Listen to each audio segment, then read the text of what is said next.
Բարև ձեզ, Facebook-յան օգտատերերից մեկը ինձ ուղարկեց մի տեսագրություն, խնդրելով մեկնաբանել այն։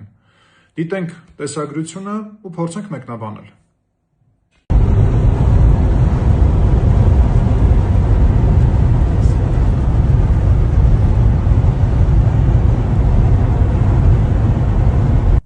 Տեսակ չէ, ինչի մասին է խոսքը։ Նախընտրական քարոզարշավի ընթացքում ՔՊ-ն իր կողմնակիցներին, աջակիցներին բաժանել է նմանատիպ լոգոտիպեր, որոնք փակցված են ավտոմեքենայի հետևի ապակուն, եւ կոնկրետ այս ավտոմեքենայի վարորդը կարծում է, որ այդ լոգոտիպը իրեն վերապահում է օրենքը խախտելու իրավունք, հնարավորություն։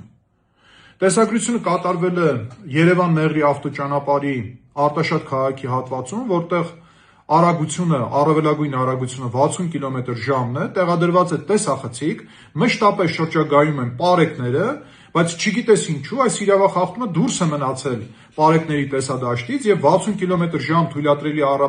թույլատրելի արագության պայմաններում վարորդը երթևեկում է 140 կմ/ժ-ից ավելի արագությամբ, վտանգելով թե իր, թե երթևեկության մասնակիցների կյանքն ու առողջությունը։ Հիմա եթե այսպիսի բան աներ, ընդդիմադիր որևէ ուժի ներկայացուցիչ, ինչ էր կատարվելու այդ անձի հետ։ Վաղուց արդեն այդ ավտոմեքենան հատուկ պահպանվող տարածքում էր, էլ չասած, որ վարորդը ձերբակալվել էր։ Հիմա սպասում եմ ձեր արձագանքին, հարգելի ոստիկանություն։ Տեսնենք, թե այս վարորդի հետ ինչ կկատարվի, կամ կկատարվի, թե ոչ։ Ավտոմեքենայի համարանիշները տեսագրությունում պարզ երևում են։ Սպասում եմ ձեր արձագանքին։